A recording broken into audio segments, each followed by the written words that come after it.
Right. Hello, everybody. As I said, we're doing a recording of this and obviously we're running it live. If you want to put any questions that you have in the chat, we can get to those at the end. What we're going to do tonight, we're going to talk about how you actually know what it is that they need to learn when you've booked in for an exam. So there are other webinars that we've done that sort of cover the whole process of doing exams as a private candidate, that cover how you find exam centres, how you might choose what spec to do. So we're going to kind of assume you've done all of that. You can go and have a look at those webinars to remind yourself how all that works. And that you're at the point where you know you're going to do, say, Edexcel, IGCSE science, but you don't really know what that means yet. You're like, well, okay, so there's going to be some chemistry in there. What exactly do they need to learn in order to do their best in the exam?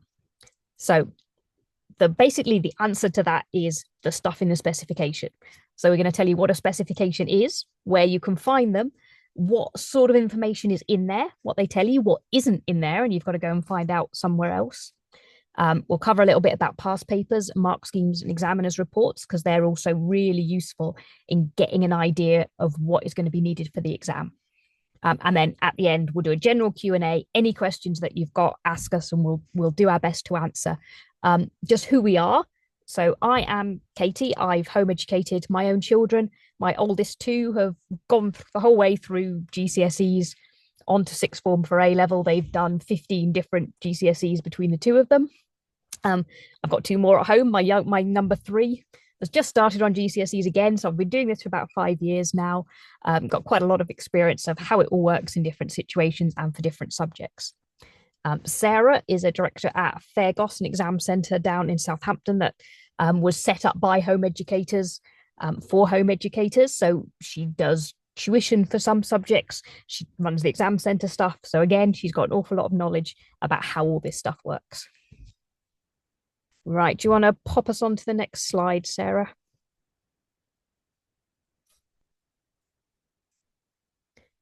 Okay, so how do you actually find a spec? So spec stands for specification. Sometimes they're called syllabus, but they are a document that tells you all of the things that can be in the exam and what the exam is going to look like. The first place to start for pretty much anything to do with exams as a home educator is the HE Exams Wiki. So Sarah, if you pop over to that. So the exams wiki, there's a front page, but you can also search. If you just Google HE Exams Wiki subjects, it'll bring you straight to this page. Or on the home ed exams wiki, there's links to come to the subjects page. This contains basically every single subject, certainly all the ones that you can do as a home ed. There are a couple of the weirder ones that don't have pages there, but the vast majority are.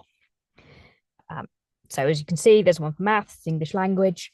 Why don't you put through to probably science or chemistry?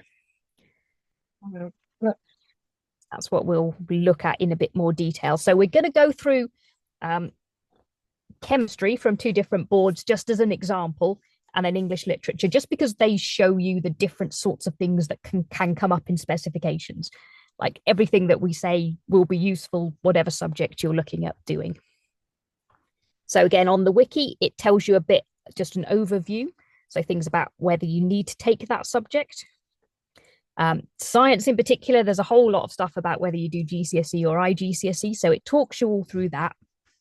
Tells you about the differences between double science and separate sciences. So it's really worth just reading that to get your head around it all. But then if we look in on chemistry,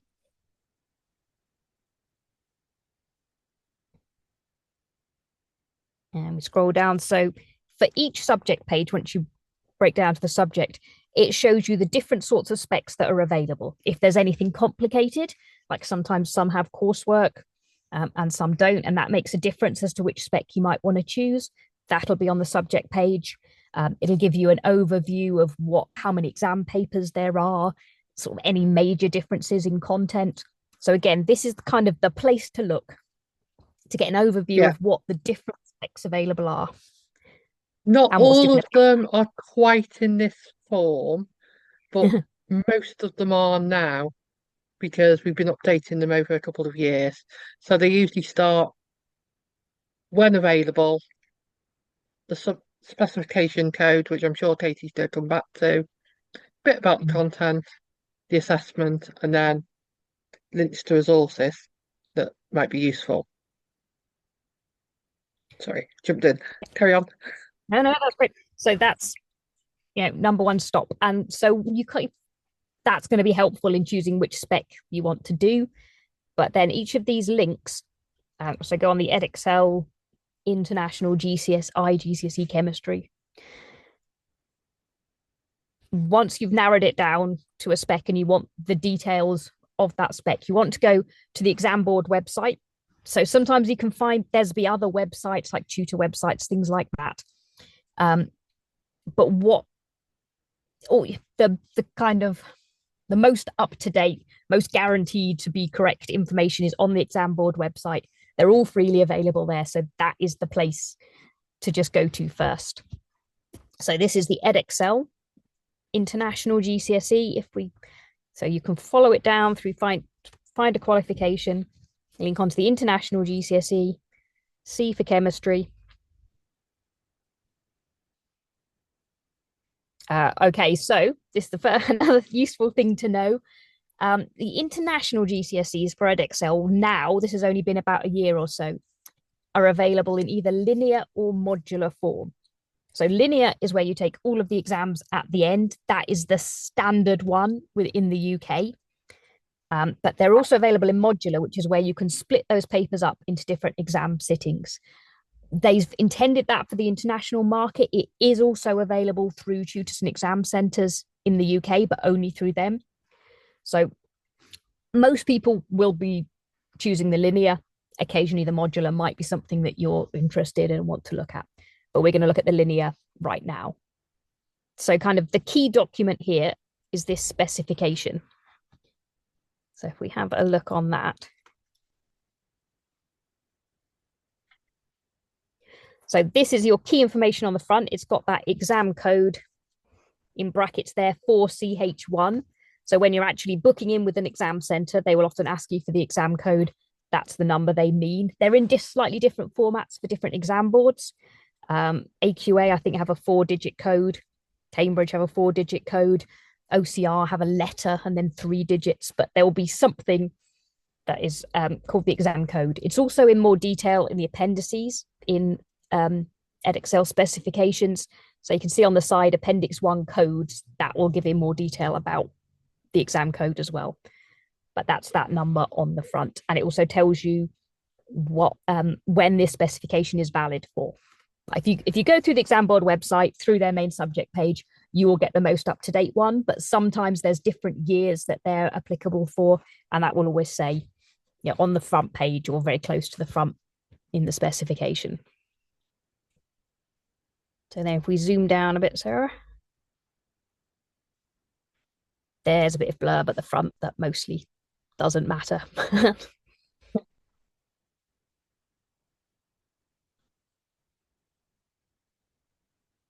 And again, you sort of see all the stuff that's going to be in there. Now, this one is useful for science because science has this complication where you can do it in lots of different formats. So you can do it as double science, which is where you do all 3 subjects. And for Edexcel GCSE, you do 1 paper in each of biology, chemistry, and physics. Or you can choose to do individual subjects. So in school, they often call that triple science, where you do each 3 individual subjects. As a home educator, they are actually separate subjects. So you can take just one of them, or you can take them in different exam sittings. So you might only want to take biology and chemistry, say, or you might just want to take chemistry in 1 year and maybe do physics a year later. And if you do that, you get the same paper 1 as in the double science to sit, and you get an additional paper 2. So for Edexcel GCSE, again, we're going to look at chemistry. So that'd be the paper 1 that is shared with the double award, and a paper 2 that is just for chemistry. This is all just blurb, basically. And then this is the next really useful bit in an Edexcel spec, the qualification at a glance. So this shows you how many papers there are. This is the first place to check for whether there's any coursework, which is called non-examined assessment. But the thing that you want to look for is the bits that say it's externally assessed. That means the exam board does all of the marking. Your exam centre doesn't have to worry about that. And it says written examination paper. Basically, that is a nice, easy thing for an exam centre to deal with. So we've got a paper 1. It tells you when it's available. So it's available in January and June. And it tells you when it starts. You just realised that it's got the January. It is. Oh, actually, yes. Good point. So there are no longer January exams for IGCSE. They obviously haven't updated their spec here, which is poor of them. So there used to be exams in January. As of last year, it changed. So they are now in November. So there's one sitting available in November and one in June. So anywhere it says January, it really means November. And it also tells you a bit about how the papers are weighted, what content there is. Sometimes, so for instance, in maths, the content is spread equally across the 2 papers. Sometimes in business, there's specific topics for one paper and specific topics for another. So that appears in the qualification at a glance as well. All right, we'll scootle on.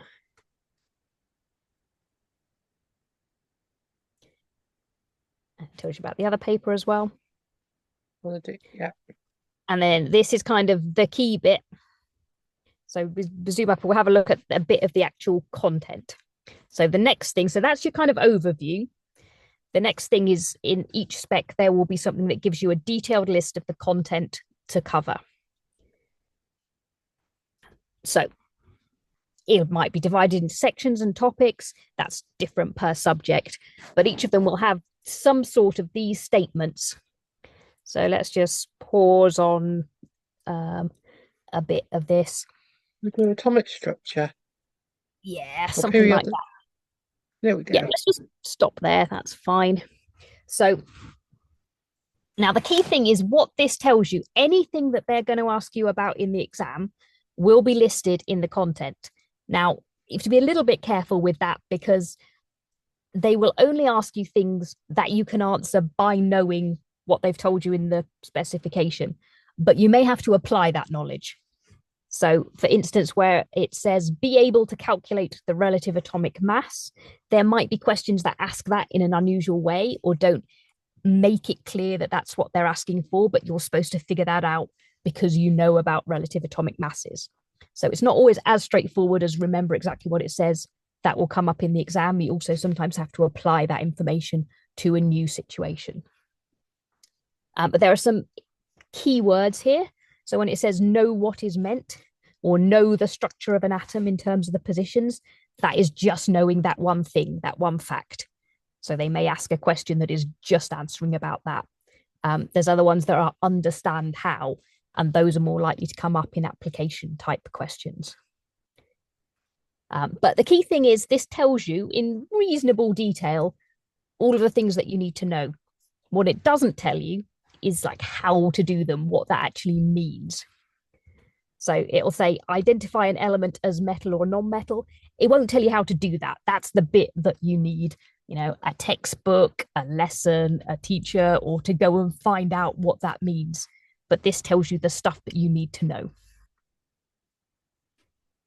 And I think if we just scootle on through all of this, there's a lot of it. It's always very daunting when you look at it, but you can break it down into sort of very specific things. A little point to note. But do you want to do why it's bold? Yes. On some. So remember that for EdExcel, the difference between the double award and the single award is that the double award does some of the content, and then the separate chemistry part is in a second paper that has more content on top of it. So any of the things in plain text may come up on either of those papers. They're the double award content. If they're in bold and they've got that extra C after them, they are just the chemistry extra bit for the full GCSE that's just chemistry. And they will only come up on paper 2. So again, different specs and different subjects do that slightly differently. Sometimes if they have a higher and a foundation tier, they might have them completely separately. And they might say you have to know all of the foundation stuff, and then here's some extra stuff for higher. They might mix it into the same thing, but do some bold and some not. There's different ways of doing it, but they will all be explained at the start of the spec. So you just need to sort of sit down, read it all carefully, figure out what it is it's telling you. Okay, just scootle on. I think there's little bits at the end that are worth talking about as well. Again, it seems like a lot of it's all very daunting, but you can get there. This tells you, yeah, so there's an assessment information bit which will tell you a bit more about the details of the exam. It's probably English Lit is the one to look at that in most detail, because here it's just there's a bunch of different questions, and there's often extra information at the end that is worth reading through just to see what it's telling you. Again, that will be different per spec. Tells you how. Now, this idea of assessment objectives is quite an important bit of a spec. So they split up the sorts of things that they're looking for in an exam into what are called assessment objectives, AOs. So you can see for chemistry, there's knowledge and understanding of chemistry. That's basically the more straightforward questions where they'll ask you things like, what is an atom? What happens if you combine these two chemicals? That sort of thing from the spec.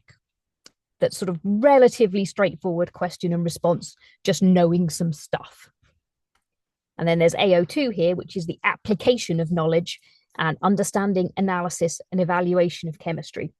Those are the bits where they're going to expect you to apply all of that information to a new scenario. So they might describe a situation, and you have to use the other bits of knowledge and apply them to that and figure something out new, kind of problem solving sorts of things.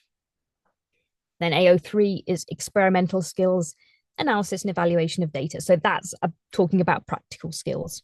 And you can see roughly how much of the exam marks are going to be on each AO. And again, this varies by spec. For some of them, it's important to kind of keep that distinction in mind. English Lit may come up with this a bit more.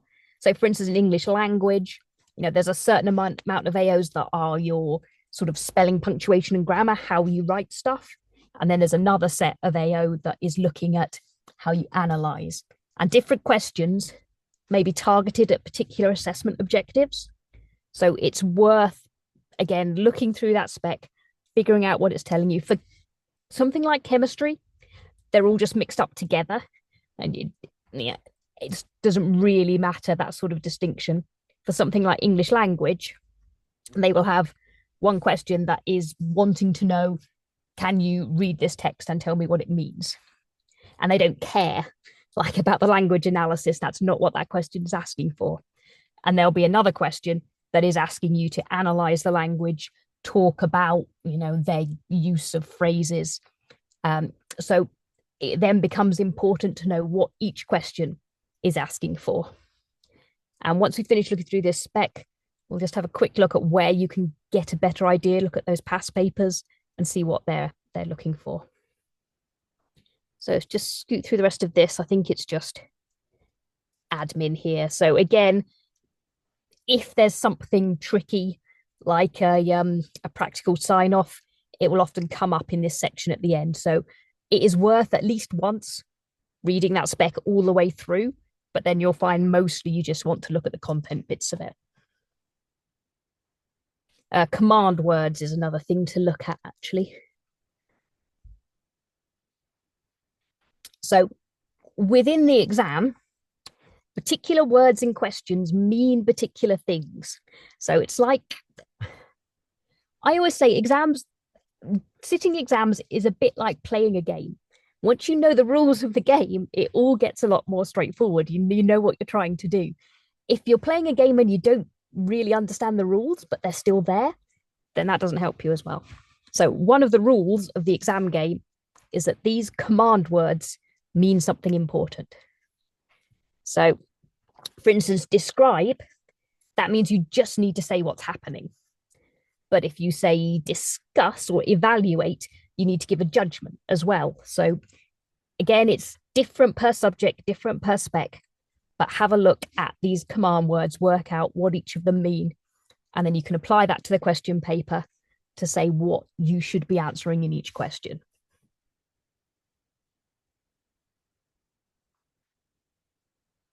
Right. Is there anything else to add on that particular spec, Sarah, do you think? I don't think so. I think the one thing that gets missed on the IGCSEs for sciences are the practicals. Yeah. Because you're told time and time again on groups that the IGCSEs don't have practicals. And they do, but the practicals you're expected to know to be able to answer the exam questions. Yeah. If there's an issue with getting things signed off, it's the back of this spec which is going to help you. As Katie says, it's always worth looking at the backs of the specs, and they will specify if in some boards they will say available to private candidates, not available to private candidates. I don't think Edexcel say that for any of them, do they? They No, haven't got that. But no, I where don't. there's practical sign-offs, it will be written in the back of the spec. Yeah. And so And this is for things, so like the GCSE sciences. So they actually both work in the same way, in that you are supposed to have practice of, understand how to do practicals, have done them yourself, ideally, know how it works, know what's important when you're doing a practical experiment. And then there'll be questions asked about it in the exam. But for the GCSE, the exam centre has to sign something to say that all of their candidates have actually carried out, under centre supervision, a number of practicals. For the international GCSE, you don't have to say that. So, for instance, in that spec point there, 4.43C, that's a practical that you're supposed to know about. You're supposed to know all the details of, what you put together when, whether you heat it or whether you don't, what you stir, all those sorts of bits. You do need to know that. Science is a practical subject. You have to have that experience, that understanding. But that's just the same as you have to know the other stuff in the exam. For Edexcel, you don't have to, the exam centre doesn't have to do anything special about that. For the GCSE, they do, and that's what makes it difficult. But it doesn't say that at the beginning because it's not actually part of the grade. So if you look at that qualification as a glance for GCSE, it looks like it's all fine because it's just 2 written papers or 4 written papers or whatever it is. But in the back of the spec, it will say about that practical sign off. All right, so I think for Edexcel, just have a little, just show where the past papers and things are. So if you go under exam materials, this is where you can find past papers, mark schemes, and examiners' reports. So this is from actual previous exams that were set. There are loads of them for Edexcel because they do 2 papers twice a year. The most recent ones, so June 24 and November 23, will be locked. Only exam centres can access those. But if you go down to June 23 or before, just think I better not go to those because I might be lost. I got a feeling they might not be locked on my computer. But these ones are available. So, yeah, well, those things are working for an exam centre. yes, Sarah gets the magic unlock key. Yeah. Just find a paper, a 1C.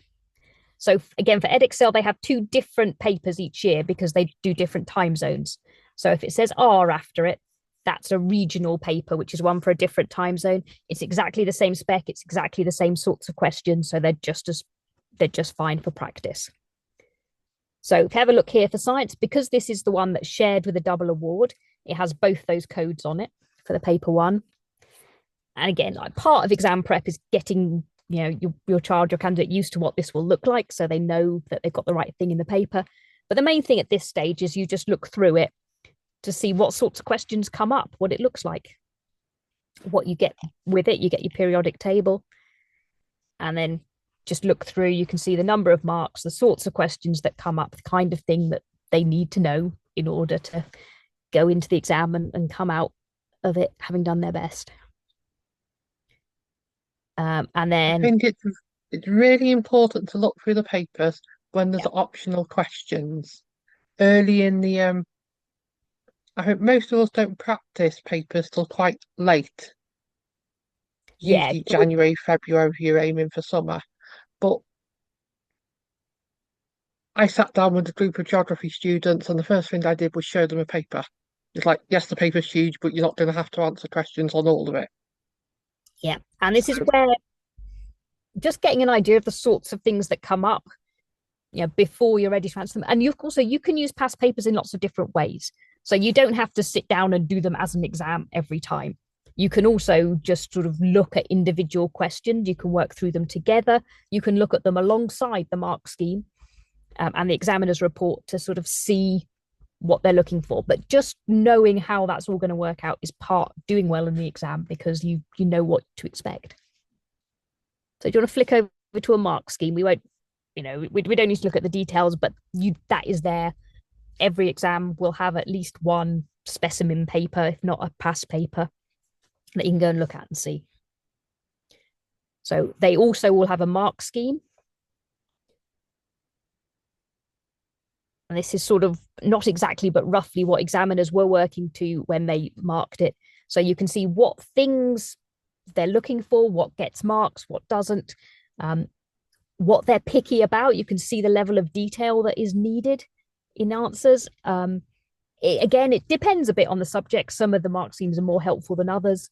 For science, you sort of start to see there's particular patterns that they're interested in for particular type of questions. So, they want to know the details of the bonding. They want to know about the intermolecular forces. In English language, that sort of detailed stuff isn't necessarily as helpful because it's about an extract that you won't see again. But in something like science or maths, where not exactly the same questions, but the same type of questions comes up, then just going through past papers and mark schemes can help you kind of figure out the patterns that come up quite a lot. And the other thing that you get is an examiner's report. And what that is written after and exam series. And it sort of shows up things that the examiners noticed that were often common mistakes. Some of them are more detailed than others. Edexcel do a few where they go into masses of detail, but mostly they're actually just a few paragraphs. And they're like, yeah, question 4, everyone got really confused about the bonding. Question 8 was really good. People generally knew that one. In general, they need to put more detail in. So again, if you read through those, it just gives you an idea of what things are important in the exam, what it is that they're looking for. So that's every single subject will have basically that set of information. So that's the key things to look for and get your head around. We're just going to show you a few things that have that sort of show up particular features. So one is we'll go to Cambridge. Actually, before we do that, quick little look at the Edexcel. Not all exam boards are quite as generous with giving out resources as Edexcel, but if you go to the specification page, there's often quite a lot on here for Edexcel specifications. We're saying there's past papers, sample assessments, but there's often an awful lot under teaching and learning materials. So, sampler material, qualification guides are worth a read. Yeah, they often. Sorry, you're probably going to say there's often something called the Getting Started guide that can be really, really helpful. They do have one here, yeah. So there's lots. Yeah, some of them have a lot of teaching materials as well, lesson plans. Anybody does business, there's absolutely loads on there for business. Yeah. So again, have a good look at the exam board specification page. It tells you, it is supposed to give you all the information that you could then go away with and do really well in the exam. I mean, generally, you're going to want to use a textbook or a course that explains all of the things that are in the spec. But in theory, you could just start from each spec point and go and find out about each one. Right, so let's just have a look. Before on Katie's point about that going forward is for subjects like history, it's worth remembering the textbooks are largely not written as courses. They're written to support classroom teaching. So I would always, even if you've got a textbook, have the specification printed out and check off as you tick in, have I covered that skill? Have I covered that bit of knowledge? Because wordier subjects, there can be something of the spec might be two sentences in the exam in a textbook, or even less, I have to say. So it's And always worth having the specification to hand as well. Don't yeah, just rely on any one thing. that was a bit of a revelation. We did astronomy for the first exam that we did, and the textbook for astronomy is extremely compact. And it's sort of got a lot of little bits down the side. And I sort of assumed they were just like a little bit of extra, color, something for a bit of more information. Every single word of that textbook was in the spec somewhere. So once when I looked at the spec, I'm like, oh right, okay, we're supposed to know that. Oh, we're supposed to know that. Okay. And then you know what it is that you're working for, and there's no surprises. So Cambridge is the other big international GCSE board. So again, they do some subjects that other subjects don't. They have some options that are more accessible. So sometimes people will be using Cambridge IGCSEs for preference. I'm just going to show you chemistry, also because it shows you that they can be different for even the same subject. Different boards can be organized quite differently. Do you want to do the subject codes first? Why there's two chemistries? So Cambridge, so Cambridge IGCSE are mostly international, but they are also available in the UK. So they decided the international market likes A, Bs, and Cs, basically. So when all the English GCSEs moved to 9-1, Cambridge have kept most of their exams as still being A star, A, B, C, down to G. But they also, because they wanted to match the 9-1s for England, will offer most subjects, not all of them, in a 9-1 version. So here for chemistry, there's the 0620 code, which is the A star to G version. And then there's the chemistry 9-1, 0971 code that is graded 9-1. The content is the same. The exam papers are often the same, not always. It's just the final grading that's different. And in case anybody's wondering why the one above has 4, I had a little mental breakdown about this the other day because I teach business studies, but not Cambridge, but I was working with a particular student to do business studies. And I went to open it up and it was just like, what on earth is going on? Why is there new subject codes and things? But they are changing the business spec for a couple of years' time enough to change the specification, the code, which is quite unusual for Cambridge. So these ones are current. Those ones are if you're not sitting exams for 2 years' time. Yeah, and sometimes there's like slightly different names. The language ones, there's often a few different versions because it depends if you're doing it as a second language or a first language. So there are a few different things like that. But again, if you start from the HE exams wiki, that will usually take you to the right place for the Cambridge subject. And then it's just whether you want A star to G or 9-1. Some exam centres will just only let you do one of those. You don't get a choice. Sometimes you can choose. And if you look at something like that and think, oh dear, what on earth am I doing? Firstly, when you actually stop panicking and read it, they usually tell you the answer to what you're worrying about. And if not, the Facebook groups will. People know. There's lots of people around who've done this before and can read specifications. And even though it's not one they've done, most people are willing to have a look for you. And it makes sense. Yeah, once you've done a few of them, it doesn't matter if you know that one or not. You can you know what you're looking for, so you can find those answers quite quickly and point, whoever's asking at the right place to look.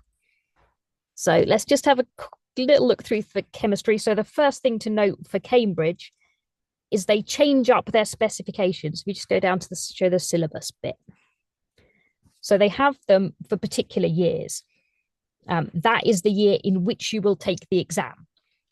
So this 23 to 25 syllabus will be, the last exams on that one will be next summer. And then 26. So if you're starting now and you're planning to do 2 years, you want to be looking at the 26, 28. They usually aren't very different to each other at all. Like maybe there's a couple of minor changes. So just look at the right one. But if there is anything significant, either it'll be on the the exams wiki subject pages, or it will be flagged up here that there's a significant difference. Generally, it's pretty much the same. It's just better to look at the one right year. A good little self-checking mechanism about how radical the changes are. Click on this endorse resources, and hopefully it will do anything. Mobile, it's going a bit slow. It does also say, again, if you look at the detailed spec, there's a little section in all of them that will tell you if anything has changed since the previous version. And it will tell you if all the textbooks are the same, and typically they are. Yeah, for Cambridge, a good way of looking at it is if it says examination from, if that new spec was going to be really different, we would see new textbooks that said examination from 2026. And also, this is worth noting that these are from 2023. So that means the spec was quite fairly different prior to that. And you want to be looking more at textbooks and exam papers from 2023 exams onwards, because those will be matching up to the current spec, and they will have been a bit different before then. So again, if we just have a little look at the actual spec, we'll look at the difference for papers for this one, and then I'll pass over to you for English Lit, because we are, as ever, taking our time here.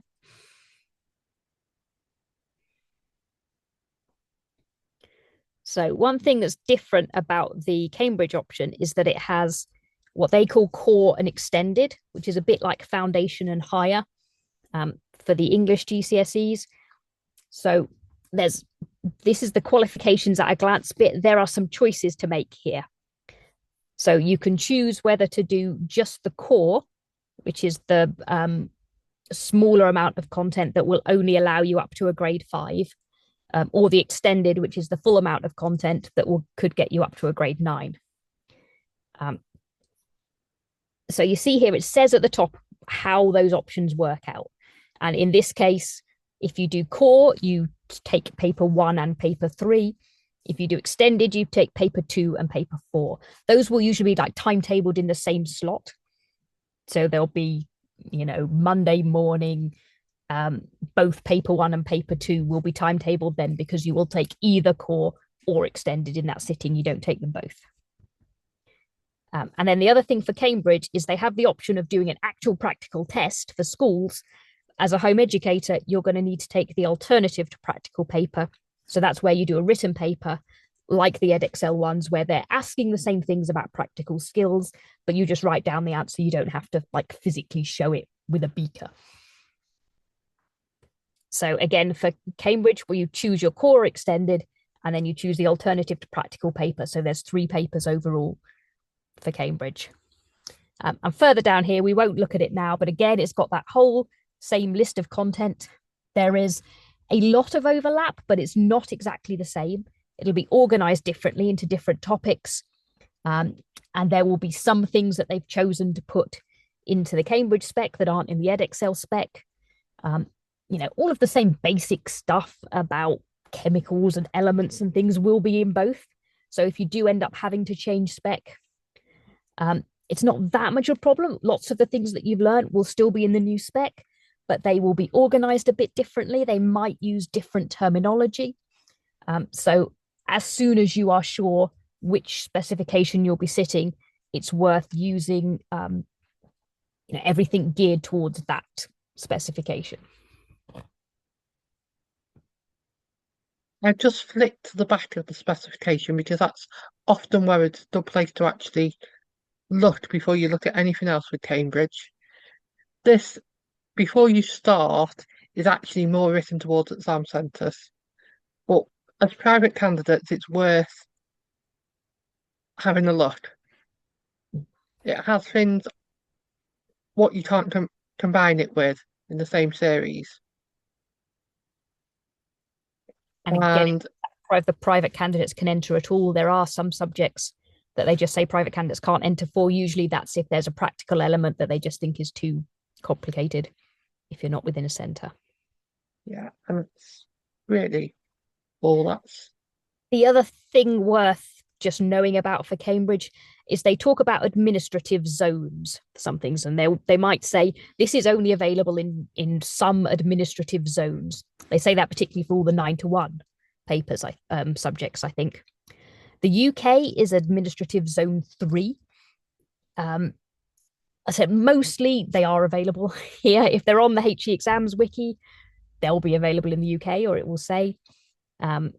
I don't know where it says which zones, or whether you have to go and look that up somewhere else on the website. That might be the case. But it's on the important notices. It often says here. Yeah, so it says available in a limited number of zones. Zone 3 is the one we're looking for.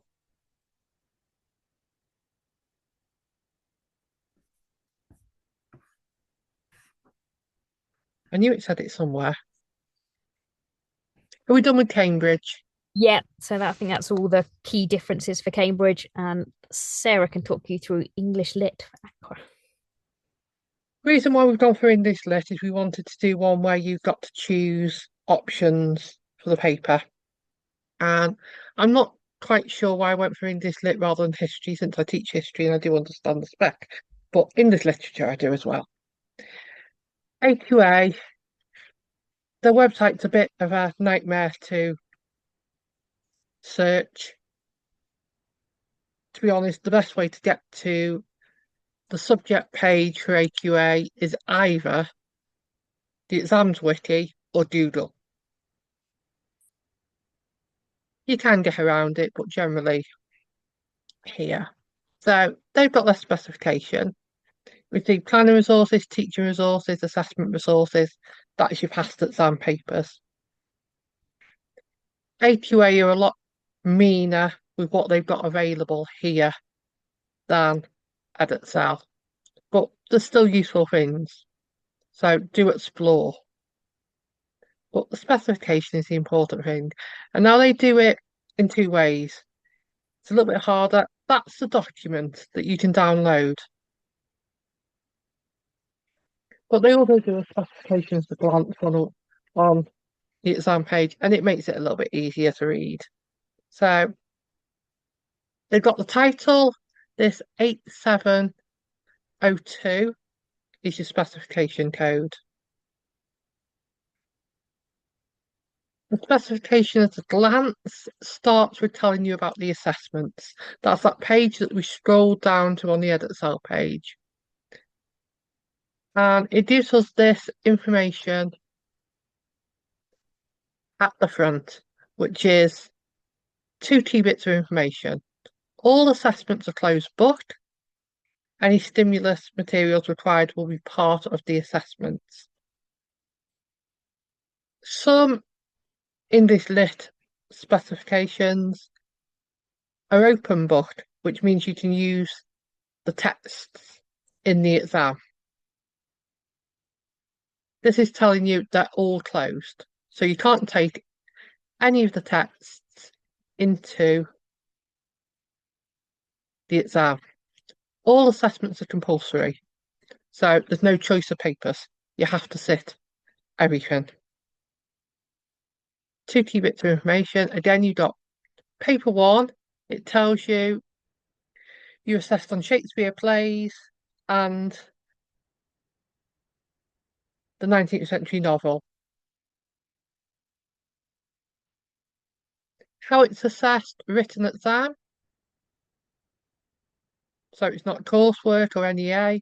How many marks and its value. Then they also give you some idea of what the questions are going to be. We'll answer 1 question on their play of choice. So this means that the exam paper is going to have questions about texts that they haven't studied. We'll have a look at the list of them in a minute. But they will have questions from all the Shakespeare plays on the list that are available to study. And you choose which one you are going to answer on. So you don't have to study every text. You study the one that you want. You answer the question on that one. That's what that's telling us. Same with section B. We'll answer one question on their novel of choice. So there's a list of novels. You choose one, you study one, you answer the question on that one alone.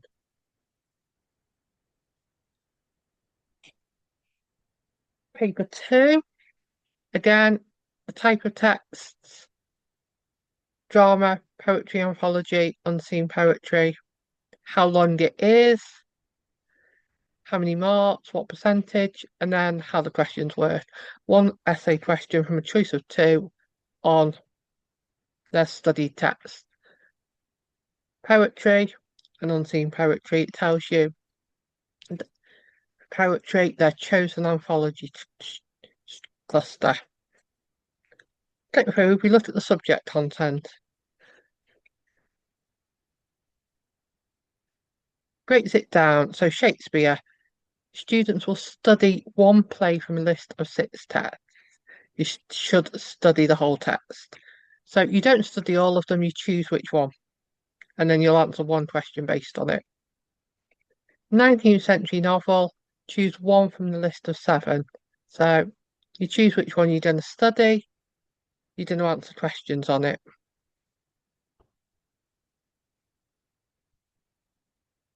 Modern text, the same, you choose one.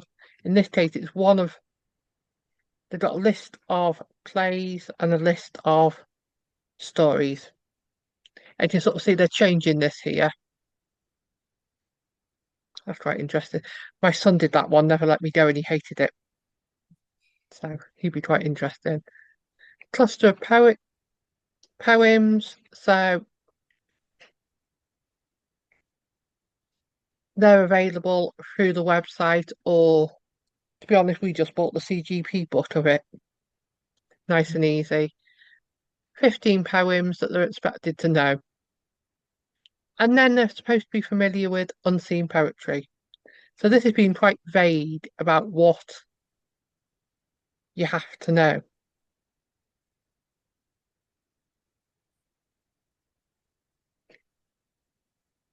Wordier texts like these tend to have skills. So these are the skills you are expected to have. So it's not bits of knowledge in the way of the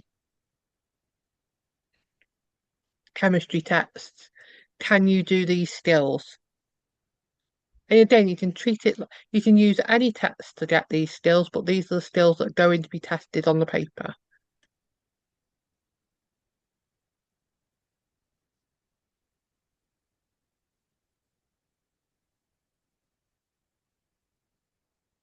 We've got STEAM, learning outcomes. So this is taking you to your assessment objectives. This, I won't go into these. This is a bit more what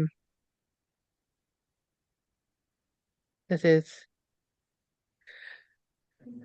As Katie showed you for the other one, you can sort of see the skills being listed, analyze the breakup of it.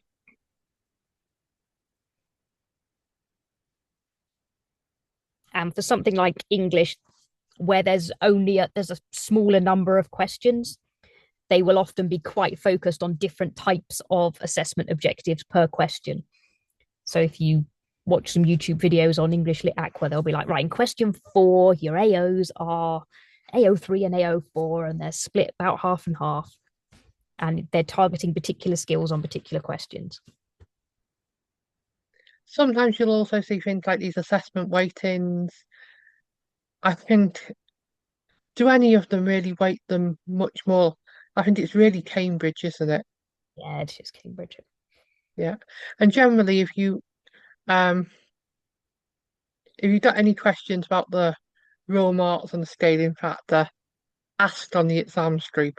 I think Katie will be prepared to admit that it defeated you a bit, the yeah, I was lost on it? Cambridge economics, I have to say. Yeah. And again, that sort of thing is experience and a bit of practice that you get used to it. The more you look into these things, the more it all starts to make sense. So ask, somebody's been there and somebody's asked that question usually, particularly where Cambridge weightings where they do they don't make sense, do they? They don't make it nice and clear anyway, let's put it that way. Most things it's one. The number of marks on paper one will get added to the number of marks on paper two, and that will be fitted into the grade boundaries. Yeah, and also the way that it works is the final grade is always awarded on the total marks. I think that's true for everybody. So it's not that you have to get, at least 70% on both papers in order to get an A. You could have quite a bad paper one and a really, really good paper two, and they would add up to a reasonable mark.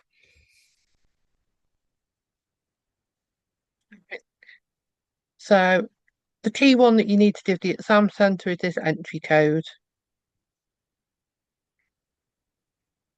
Although there's options in HEQA for English literature, the exam paper, let me find one.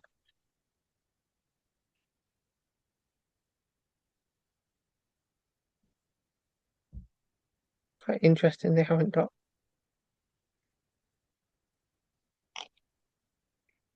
You can sort of see, horrible page at the front, but they have got all the questions for all the texts.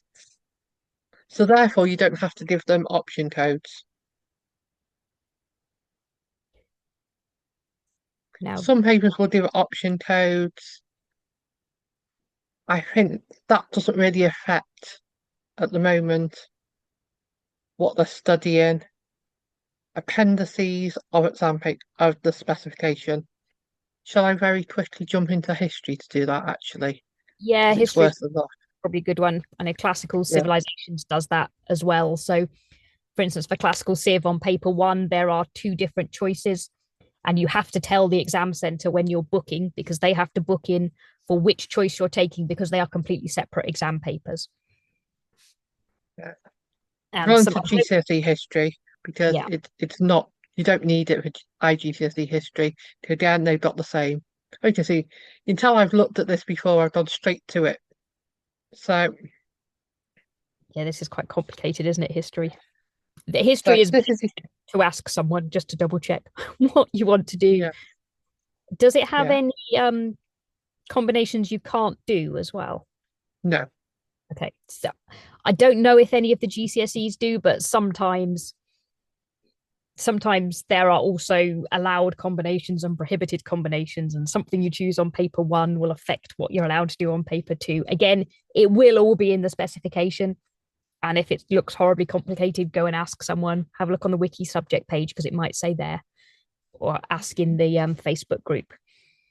Yeah, I think that was mostly the permitted combinations is more of an A-level thing Yeah. than GCSE. I know it's a factor with A-level history. Yes, that's kind of what I'm thinking. I can't think off the top of my head any GCSE specification that currently has it. Sure, there probably are, but I can't think of one. Certainly not any of the common ones. I say it looks difficult. By the time you come to enter the exam, it's not so difficult. You'll have had a look. If you ask, somebody will point you towards the entry calculator. There's specific subject groups out there. I have some of the most common ones of these now. I've got to the point that I know them. People say to me, I'm doing this and this, and I can tell you the code. It's a bit. I think it would be one of my mastermind specialist skills at exam entry codes. Yeah. And another thing to just be aware of where there are lots of options is that there will usually be some that are quite popular and there's lots of resources and there's textbooks for, and there'll be some that not very many people do, and there may not be a textbook for everything. So yeah, particularly with the IGCSEs, it's worth looking. So there are some of them, I don't know, like the French Revolution or something that may look really cool, but it may not actually have very many resources or very many people have sat it to kind of give you that extra help and experience. So it can be worth looking for what textbook and resources there are before you get too set on which options you're choosing. We've done our how to read a spec. I think that covers how to read a spec, and we've looked at past papers. So yeah, I think we've given you a good overview. And as I said again, do come and ask questions on the exams group, look in the HE exams wiki. But hopefully that's given you an idea of what's available, what to look at. Do just read it all carefully. Everything that you need is in there. Shall I turn the recording off and then we can take some questions? Yep, let's do that.